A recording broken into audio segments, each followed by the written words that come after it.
Well, we'd like to welcome everybody to the Barber County Virtual Wheat Demo Plot Tour. I'm Justin Goodenow, I'm the County Agent for Barber County, joined alongside Eric DeWolf, Romeo Lalato, and Kelsey Anderson from Kansas State. And we're going to take you through a demonstration plot we have down in southern Barber County. This is a new plot to the county. Normally, we just have the single demonstration plot up by Isabel.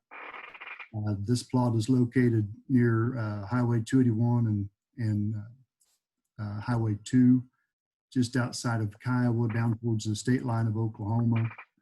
It was a partnership with Ron Moltz, and we planted this demonstration plot October 18th and did some treatments March 29th with Palisade, Lambda, and Alto, and again on the 27th with Presario. Overall, the wheat in Barber County looks pretty good. We haven't seen a lot of disease issues. If Mother Nature cooperates, it could be a very good wheat harvest for the county.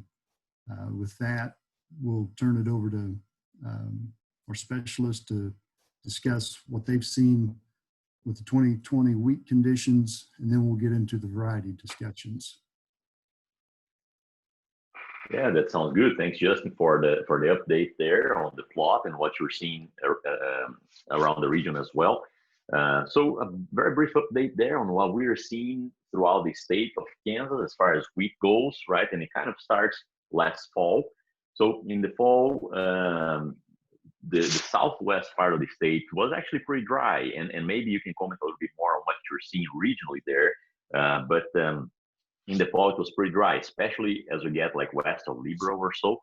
And we had many fields out there that never really came up until the winter, right? Whenever we got some winter precipitation there.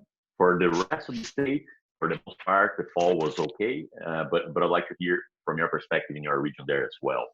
Other than that, the main things that we have been talking about statewide were the freeze damage that we had in April. So we had a couple of freeze events there in April, one of them on April 3rd, the other one on that week of April 13th through the 17th. We were not extremely concerned with the Barber County region or South Central Kansas in general, mostly because the temperatures were not too low out there. So the crop was further along in development, but the temperatures were not too low. And really, whenever we're taking a look at the fields today, we're seeing most of the freeze damage either in central Kansas, like in that Ellsworth County region, in the very low spots, the low-lying fields, or as we move north from there in north central Kansas, that was actually pretty hard. The crop was considerably behind in development in that region, but the temperatures were cold enough that we actually saw quite a bit of freeze damage there, loss of feelers and everything. It was a little bit different than they expected. So we generally say that the crop that is further along is going to take more damage. But this year, the crop that was planted on time and was further along, it had enough feelers that it tended to come back better from that freeze, whereas the crop that was planted late and it was very small and didn't have enough biomass at the time of the freeze, lost 2 or 3 out of 4 feelers, and so it was looking really, really thin. So that's an update on the freeze damage around the state. North Central Kansas, Southwest Kansas, again, being the regions that were more affected by lack of precipitation first, and then North Central Kansas by that freeze damage. In general, that region of Barber County and South Central Kansas in general had a good amount of precipitation, and so the crop conditions were much better there. In fact, probably the highest yielding conditions that we see today in the county or in the state are in that South Central region of the state. That's an overview on the agronomy side of things, and probably Kelsey or Eric could give an update there on what we're seeing as far as disease goes statewide. Sure. So I'll take a few moments here to say something, and maybe Kelsey can join in and also in a second. So I'll say it's interesting to see what's happening with stripe rust this year. Is if you remember, we were hearing just a few brief reports of stripe rust in Texas this year, but one of our early outlook was suggesting that stripe rust was not as widespread as it has been in some other years. But interestingly, we did find some reports of stripe rust there in the south central area, maybe a little bit further north of Barber County into Reno County and Sedgwick and Harvey County initially, very early in May. We've been getting reports pretty steadily throughout the month of May that stripe rust is present throughout central Kansas, but it doesn't seem to be as progressing as quickly in some areas as others. So it's interesting. Justin was reporting that stripe rust is present there in Barber County, but maybe not as severe as we've seen it in some others. So be interesting to see how the season finishes out there for stripe rust in Barber County. We are hearing of a few hot spots of stripe rust a little further north. It seems like Reno County, Kingman County, and some others maybe are a little bit hotter than what, or more severe for stripe rust than what you're experiencing locally there. Kelsey, are there some other diseases that are on the move in the state that people might be aware of? Sure, yeah. So I think you're right. Stripe rust is the main story in terms of just number of locations that have been infected, not necessarily how bad it is in each location, but we have had a couple reports of leaf rust, so they've been pretty scattered and pretty limited, so that's good news in the state. And then we've also had some reports, particularly in central Kansas, of some of these leaf spotting diseases, so tan spot, septoria, some powdery mildew, some of these diseases that really like wet canopies, and we had some earlier reports of those, although the freeze knocked some of that down. So so just a few scattered reports there. One thing we're a little bit worried about, especially in south central Kansas, is fusarium head blight, because there has been a good amount of moisture in that critical couple weeks prior to the flowering period, which is generally the only time that wheat is susceptible to fusarium head blight. So we're going to keep an eye out for, especially we've had some reports in south central Kansas for those bleached heads of fusarium head blight. I think at this point, at least in this part of the state, we're pretty well past a fungicide application window, but in some parts of the state, producers are still trying to make a decision about whether to spray to control for either stripe rust or for fusarium head blight this year. So did I leave anything out there, Eric? You know, the only other thing that I could think of was something that I forgot to mention earlier when we were talking about stripe rust, and that's that it seems like the stripe rust population is changing a little bit, and that affects the varieties and their reactions. So we are seeing some evidence of increasing susceptibility in varieties like Zenda, SY Monument that may be used in parts of south central Kansas and possibly in Barber County. So as we go through the varieties, we'll try and highlight the different strengths and weaknesses, but you may pay extra attention to what may be changing on some of the stripe rust and leaf rust reactions of our varieties. And Eric, I'll add, you and Romulo probably remember what the wheat crop looked like down here last year about this time. We did have a lot of stripe rust and a lot of pressure from mustard. We just hadn't seen near that extent for this wheat crop as we had last year. We knew about a little bit, but as far as when we went out and scouted, it looks like everybody stayed ahead of it. And we were well aware of it, keeping up with the reports from Oklahoma State on when they were seeing it. And I don't know if producers just stayed ahead of the game this year, but the wheat crop, as far as diseases, looks significantly better than it did last year at this time. That's great. That's great news. Yeah, I think it's good to remember too. Alan Fritz mentioned this on the virtual wheat tour, that we should make sure when we're picking a variety for next year to remember the average, not necessarily next year. So don't forget about stripe rust resistance and management next year, because it might look more like a couple of years back than this past year. So it's easy to remember what it looked like during the current season. Well, are you ready to get into the variety discussions? I think so. Sure. All right. The first variety is a 4269, and I'll let you guys take over.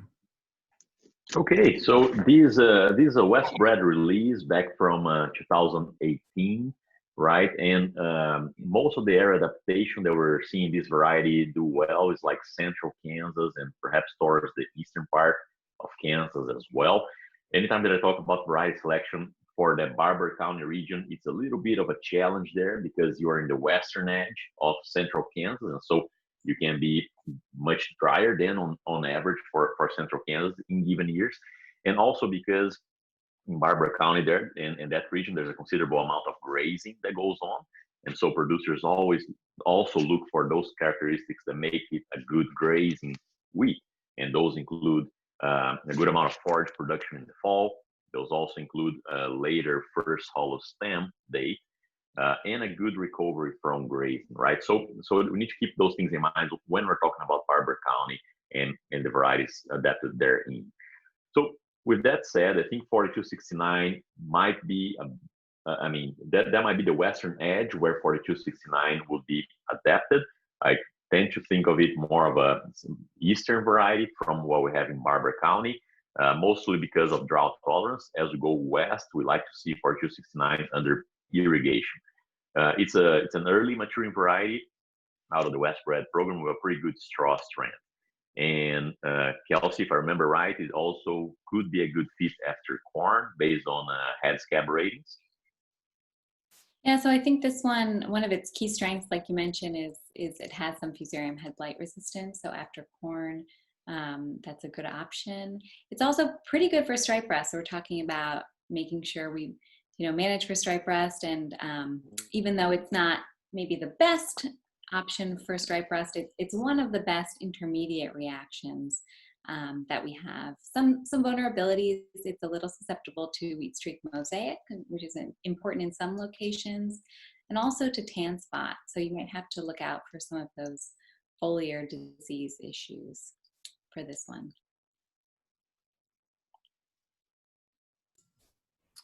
All right, our next variety is 4792. Okay, this will be 4792. It's a newer release from West Bred. Actually, last year, the first year of data that we had on 4792, it did very well in Southwest Kansas. With that, I'm already kind of giving you a clue there of where it's a better adapted, right? So 4792, it really is more of a Western variety. It has a very good drought tolerance that makes it more of a Western variety there. Very good standability as well. I mean, there was some plotting need last year where several of the other varieties were lodging, and 4792 was still standing up pretty well. It is a very good yield potential as well. Actually, if we look at the yield record for last year, combining South Central and Southwest Kansas, 4792 was number one there. Last year, it averaged 98 bushels per acre in our trials compared to an average of 84. But again, I think it's more of a Western variety because it does not have Eric soil-borne mosaic virus resistant, susceptible to that virus. So I'm not sure how good of a fit it would be year in, year out in Barber County. Yeah, I think as we look historically, soil-borne mosaic had been really a defining characteristic for a lot of our wheat lines. Most of our varieties that are widely grown in central Kansas are going to have good resistance to soil-borne mosaic. But I think Grainfield is right on target, that would probably limit the real adaptation of 4792 to Western Kansas. All right, we're going to move ahead to another West Bred variety, 4699. Okay, so 4699, West Bred is putting it as a variety that can go kind of like complementing the maturity side for that those systems after corn. Overall, what I've seen of these varieties so far, it has a very good standability. So I think West Bred has been working pretty only of their varieties. If you look at the numbering, the 6 there, it tells you it's a medium late maturity variety. So it's going to be giving you a range of that maturity to go on those acres after corn. Now, one thing that I was touching base with Alan Fritz yesterday is that it seems to think that it's not the best on acid soils, right? On some of his own nurseries, it's not doing very well in those very low pH soils. So that might be something to be aware of. If you guys there in Barber County have issues with low soil pH, perhaps due to long-term nitrogen fertilization or something along these lines, well, maybe we could look into something else there.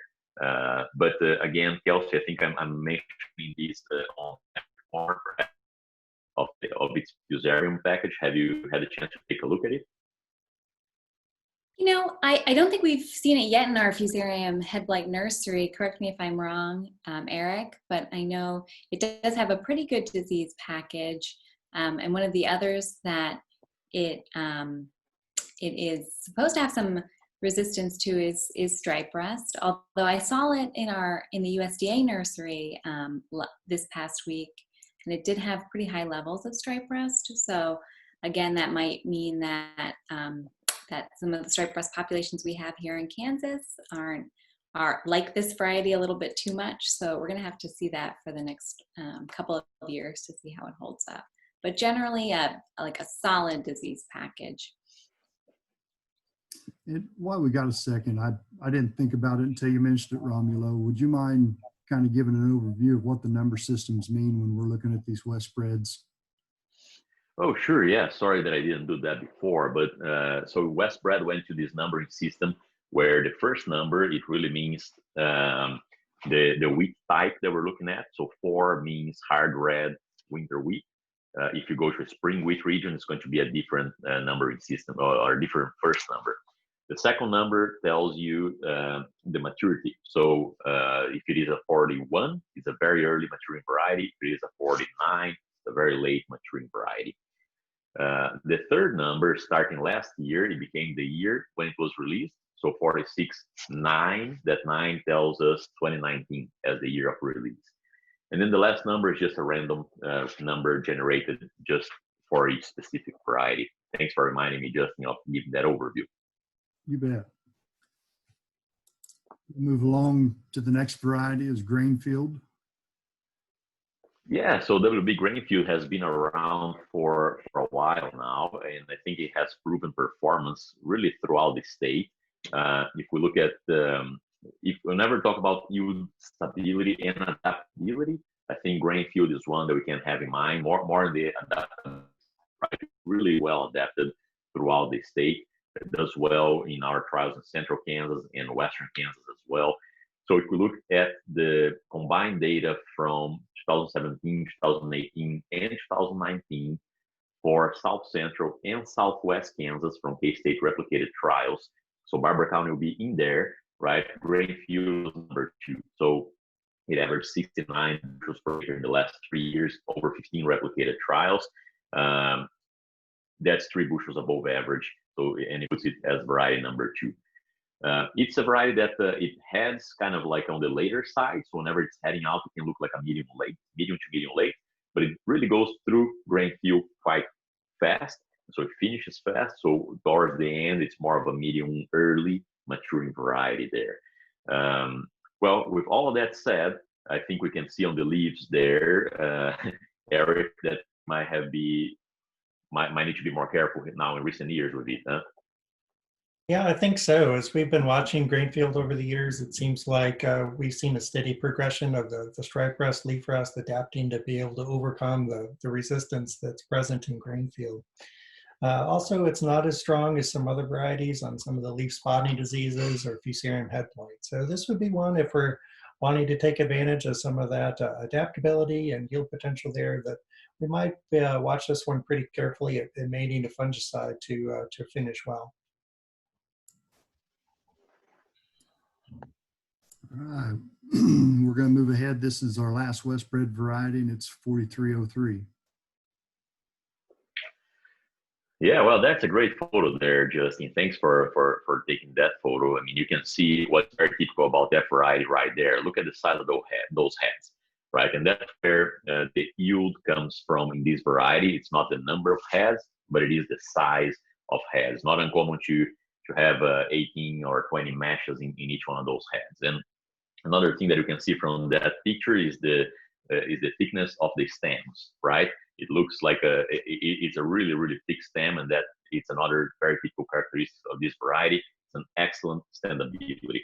So with 4303 here, we have again a very strong straw. It's a medium early variety, as we can see by the 3 there, 43. It's a variety that has a very high yield potential, but you need to manage for it, right? So if you have those good high yielding bottom grounds, high fertility that you're wanting to push yields, 4303 might be a good option there. You might have to watch out your seeding rate. It does have a pretty large seed, so you need to adjust that. If you're 20 pounds per acre, you need to make sure that you're going in seeds, that you convert that to have that at least about 1.2 million seeds per acre there. Of course, that depends on planting date. But so make sure that you adjust for the seeding rate because of the seed size on this one. But again, very high yield potential if you're willing to manage for that. And Kelsey, that includes a fungicide application, right? Yeah, I think so. It's on the more susceptible side for fusarium head blight, stripe rust, tan spots. So this one, great yield potential, but it needs a little more management, like Romulo said. All right, thank you. That was the last of the wet spread varieties. We're going to move on to the next one, which is Achieve. Okay, SY CL2. So that CL2 tells us it is a clear field variety, and it is a 2-gene clear field. With that 2-gene clear field, you're actually able to go with the high rate of beyond and throw some methylated seed oil in the mix to really heat it up and get a good control of grassy weeds. SY Achieve was released a couple of years back here, more of an air adaptation for South Central Kansas, North Central Oklahoma. One differential that it has compared to other clear field varieties is maturity. It is like more on the early side, so we don't have many other clear field varieties that are early maturing, but SY Achieve CL2 offers that.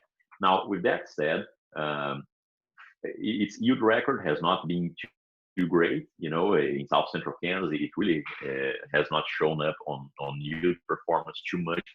And if I would choose a clear field variety for that region in Barber County, especially there, my first pick would probably be Double Stop CL Plus, especially because of the grazing ability that we have with that variety and everything else. So again, it's an option if you need to go after rye or other grassy weeds there.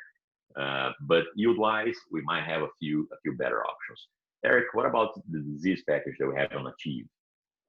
Yeah, I'll just keep these comments pretty brief. There may be some other things in the lineup that may be a better fit. So I think the disease package on Achieve maybe is not as strong as some others. We see considerable vulnerability, intermediate to moderately susceptible across the board for most diseases. So that in part may explain some of the lower yield performance on SY Achieve compared to Double Stop or some other comparable varieties. Yeah, Double Stop is a pretty popular variety here in Barber County. We'll move on to the next variety. It is Wolverine. Okay, SY Wolverine. It's a new variety out of Syngenta. They just released this. We saw it last year for the first time. This is a cross between Everest and SY Wolf. So those two are very different varieties, right? So like Wolverine, but the high maturity from Everest is going to be more of a medium short and an early maturing variety. However, it does not offer much in terms of acid soil tolerance, so that it came from Wolf, right? So if you have low pH soils there, you probably don't want to plant Wolverine on those acres. Another thing, if you look at performance last year, it actually did quite well. If you look at the two replicated trials that we had, one in Southwest and one in South Central. Again, I'm trying to bring a little bit more Barber County being in that middle there. Wolverine was actually number 2. It yielded 96 bushels per acre compared to a trial average of 84. But again, you need to be aware of acid soil tolerance on it. It's not really good on acid soil, so you might have better options for that matter. Very good straw strength on Wolverine there, with that shorter height. It really offers that. Not much on the baking side, so baking quality is nothing to brag about there. So we probably could not make a contract for quality on this one. What about the disease spectrum, Wolverine, guys? What are you seeing? Yeah, so I think this is one we've had less chance to test in our K-State trials. Correct me if I'm wrong, Eric. But some of the vulnerabilities would probably be to Fusarium head blight. And then I didn't have a chance to take a peek at it in the stripe rust nursery this past week, and it seemed pretty susceptible to stripe rust. So again, we'll have to do some more testing, but those are some vulnerabilities to watch out for. All right, we're going to move ahead to SY Rugged. Okay, SY Rugged. So Rugged has been around now for 2 or 3 years. I think it's a cross between Greer and Domes, and that Domes, it really brings a good pathway to the table there. And so we see that in Rugged as well. The area of adaptation for Rugged is like on that Texas Panhandle through Oklahoma Panhandle and southwest Kansas type of area. So it's more of a southwest type of variety with medium early maturity there. It does have a pretty good drought tolerance, so decent dry land yield record there. It does well on acid soils, and I believe it also has soil-borne mosaic virus tolerance, and so it allows it to move east a little bit. But really, area of adaptation of this one would be probably Highway 81 and west from there on the southern part of the state. Disease package on this one, Eric? Yeah, so I think SY Rugged does have some resistance to some of the stripe rust, leaf rust that's out there right now, but it doesn't bring a whole lot to the table across the board on some of their other diseases. Quite vulnerable to barley yellow dwarf and to some of the leaf spotting diseases. So again, we'd want to watch this one, particularly in wheat on wheat type of ground or areas where we have a lot of wheat in the rotation where it could get hurt by those leaf spotting diseases or barley yellow dwarf. So maybe this is one to keep an eye on, but maybe a little better adapted further west of Barber County. All right. Thank you, Eric. We're going to move ahead to Zenda. Okay, yeah, well, in Zenda here, this is a relatively new K-State release there. It's been around for 2 or 3 years now. It is a replacement for Everest, right? That's what we're putting Zenda out as a replacement for Everest. With that said, we have a few characteristics from Everest that come about in Zenda as well. So, for example, it is more of a central and eastern variety, right? So its drought tolerance is not going to be probably as good as some of the other varieties out there. So Barber County might be on the edge, on the western edge there, where Zenda might do well. It is out yielding consistently in the south central part of the state in about 5 bushels per acre or so in our trials. It's going to be a medium early maturing variety, medium short, although it's going to be slightly taller than what we have in Everest. It's in the medium to medium short category there for height. Very good standability on Zenda. It's very good on acid soils as well. So it has several characteristics that we like to see in a south central, southeast type of variety. Again, with that said, the drought tolerance on Zenda is not, it will not compare with some of the more western adapted varieties. And so you need to watch out for that as we go, especially western Barber County. It might be a little bit pushing the area of adaptation for it there. But it does have a pretty good scab protection package there, right, Kelsey? Yeah, I think that's where Zenda shines. It has kind of the best in the business or the best available Fusarium head blight. There's no complete resistance to Fusarium head blight, but this one will perform very well, even without a fungicide application. And it has a pretty good package across the board, good leaf spotting resistance, and then also is performing pretty well against stripe rust. So a solid option. Wheat streak mosaic is just one one vulnerability of this variety. So something to keep an eye out for. We move ahead. This is Green Hammer. This is a variety that we've not had in any of our demonstration plots till this year. So have at it. Yeah, and it is a brand new variety out of the Oklahoma State program there. So Green Hammer is one of those that it's part of the graze and grain program. That means that it is a good graze wheat. So for those acres that are under dual purpose, it might actually be an option there. Actually, might be a good option. It had a pretty decent yield record in Kansas last year, in South Central Kansas. So might be in North Central Oklahoma. Might be one to be taking an eye on there. Its background has OK Bullet. That has actually a pretty good yield potential with that OK Bullet there, and a TAM 303 sibling and shocker as well. So the new genetics there. We're looking forward to see what's going to come with Green Hammer. So it has hash and fly tolerance, pretty good on acid soil, has a very good milling and baking characteristic there as well. Excellent grazability, good on acid soils, and it's decent on drought tolerance. And I think the Green Hammer name might come from its reaction to leaf and stripe rust, at least in the last year. Eric, is that correct? I think so. I think what Oklahoma State's been saying about this one is that it is better at a lot of the leaf diseases, including stripe rust, leaf rust, and I think this year it's performed pretty well. And some of the early results that we've gotten from some of the USDA nurseries that hits these varieties pretty hard. So I think that's this is one to watch, particularly for this area of the state. It might be a pretty good fit. So let's keep an eye on it, gather a little more information, and I think this one could be a good fit. Our next variety is Larry. Very well. So Larry, another K-State release in the same year that Zenda was released, actually. So the difference in between Larry and Zenda are several fold, but one that is interesting for these regions specifically is the adaptation. So Larry is more of a western or southwest type of wheat. So within that central corridor, it fits better the western portion of it. So I think for Barber County, that might actually be a pretty decent option. It has a good yield record. If we look in trials that got a fungicide application, and maybe Kelsey can talk to us here in a little bit about that. What to expect from Larry here? Medium maturity, right? So it's later than what we had in Everest and later than Zenda there. Medium to medium tall type of variety, probably more on the medium side, but a very good straw strength there. Very decent drought tolerance, so it allows it to go west a little bit more. Handles that soils well as well. Pretty high peeling. And so central and west central, I think pretty and southwest, going into southwest, it's a pretty good option there. But Kelsey, talk to us a little bit about what we're seeing as far as a reaction to diseases in Larry.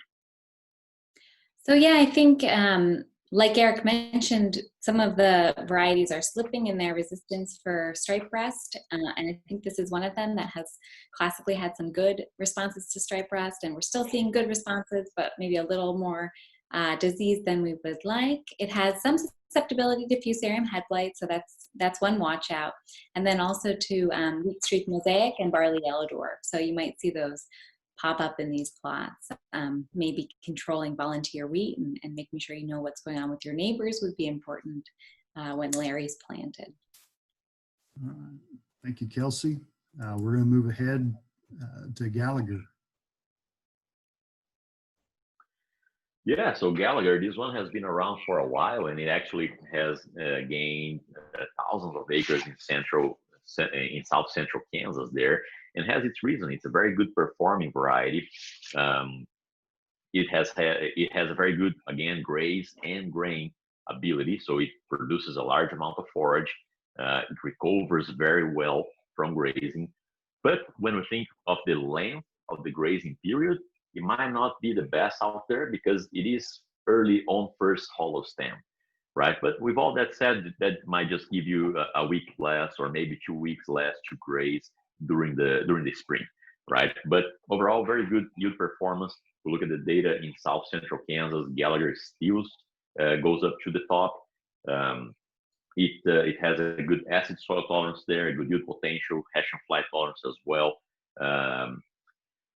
There is a replacement for Gallagher in Smith's Gold, which would it has an additional green bug resistance than what we have in Gallagher there, and it would allow for a few more days of grazing this spring.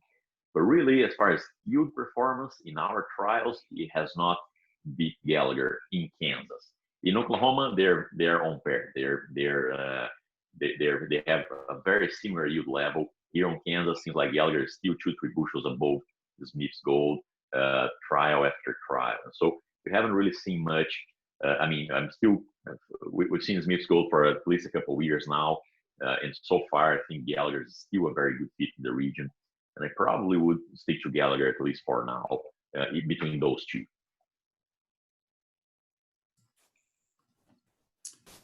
All right, we're going to move ahead. Our next variety is LCS Fusion. Yeah, LCS Fusion. So you can see that AX in the end of the variety, right? The LCS Fusion AX, and what that means is that this is a variety that has the coaxium technology. So coaxium, it's a new herbicide resistance technology there for going after those grassy weeds in the field, right? So it's a technology that comes complementing the Clearfield technology for herbicide rotations and trying to go after those grassy weeds. Now, with Fusion AX, we might be pushing the area of adaptation for this one, right? LCS Fusion, it has Hatcher and Bird on the background. It was the very first coaxium variety to come out there from the Lima Grain program. So based on the adaptability for this variety, we might be a little bit far east for it, but go west, it has a frequent drop tolerance, has a long coleoptile. This technology coaxium allows you to spray aggressor herbicide, right? But you need to use it is a 2 gene as well, and so that allows you to go with the high rate. So again, good option for herbicide rotation. Although for this region, we might actually be looking at other coaxium varieties. Perhaps LCS Helix AX might be a little bit more of a fit, or even LCS Atomic AX. I think they will be better fit for this region than the LCS Fusion AX. Any comments on disease or what we're learning from these varieties, guys? Well, I would say that the pedigree tells you a little bit about the disease vulnerabilities here with Bird in its background, which is a Colorado variety that's got some years on it now.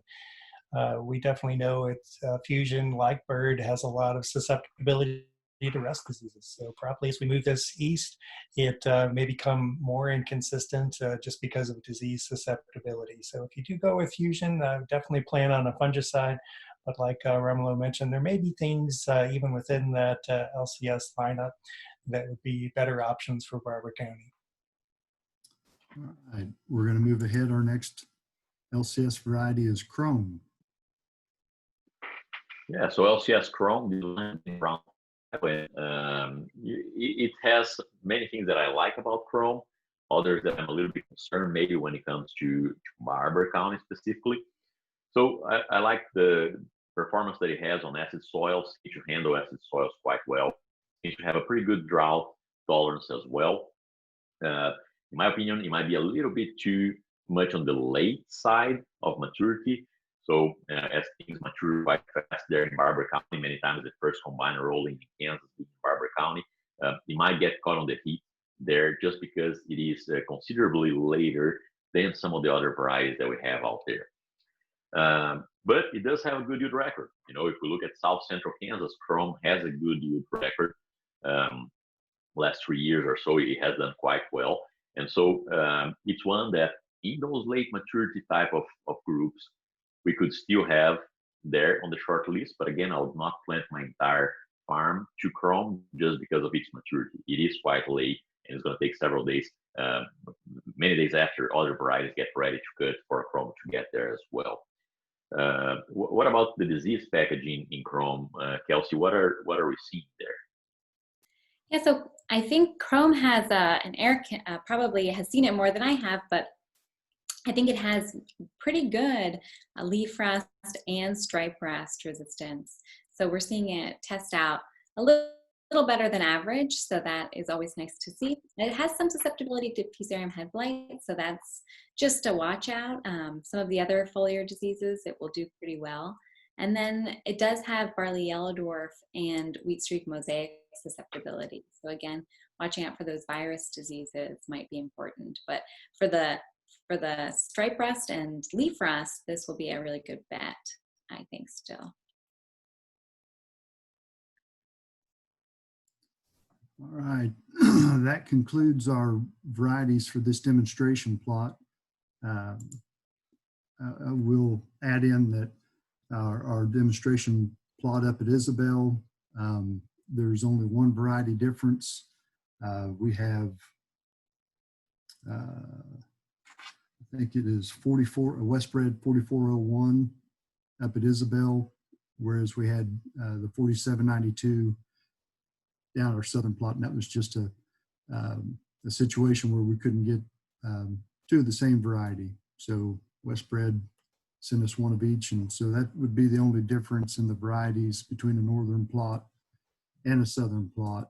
And I would add that you can stop by anytime to look at either demonstration plot. The one at Isabel is in the usual place right there along Highway 42 and Main Street. It's easy to pull into and take a look at. The new demonstration plot in the southern part of the county, relatively easy. It's right along Highway 281, right north of the intersection of 281 and Highway 2. You'll need to pull in to the barn there, and then you can drive around to it and have access. But anybody can feel free to walk through and take a look at it at your convenience.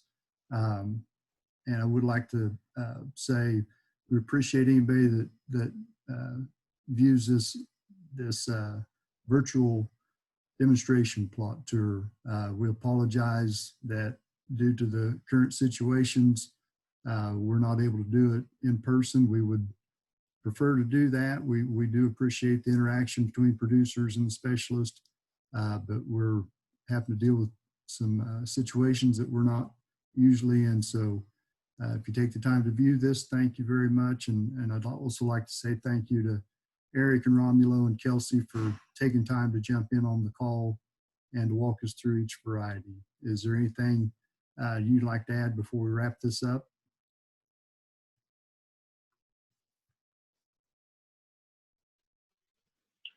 Not from my side, Justin. I think just appreciate all the work that you have there, putting these plots together and working with the cooperators on these plots and putting all these slides together and doing this virtually as well. So appreciate it.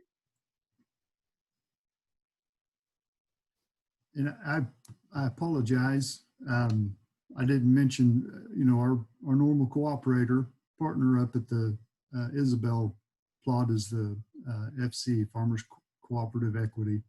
They've been the sponsor up there for years, and we only had the option to do one tour, and this was a new one, so we thought we'd see a little different demonstration plot than what we normally do. But we do want to say thank you to FCE and Ted and the gang up there for taking care of that plot. And thanks again to Mr. Moltz on starting our new partnership in the southern part of the county with this plot as well. And if Kelsey or Eric, if you don't have anything to add, we can wrap this up. No, just thanks for having us. Yeah, this is really great. Thank you. You bet. Thanks for joining in on a Friday morning.